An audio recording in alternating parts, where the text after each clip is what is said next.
Welcome to Penrose Learning, where we make understanding easy. You start by verifying prerequisites: account level, permissions, and inventory. Once confirmed, secure 3 Catalyst shards, 500 credits, and 1/2 energy cell before you begin. Open the mission terminal and immediately select the Catalyst Recovery node to reserve your run. Do not delay.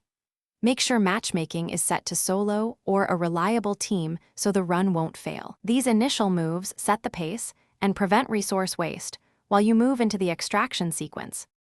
Once inside the node, follow waypoint markers directly to the extraction core while watching for ambushes. You'll clear defenses in 2 phases. Focus on priority targets and preserve ammo by using cover and suppressive fire.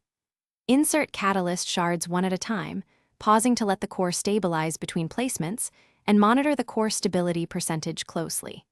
If a phase stalls, redeploy a defensive drone or use your cooldowns. These mid-run adjustments keep the sequence synchronized, and to finish, activate the final sequencing panel and confirm catalyst synthesis. This triggers a brief stabilization window, so act promptly.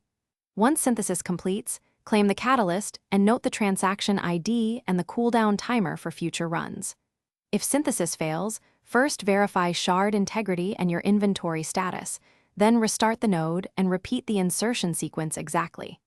If issues persist, collect logs and contact support. Provide the transaction ID and a concise reproduction of the steps you followed. Thanks for watching. If this was helpful, leave a like and consider subscribing. See you next time.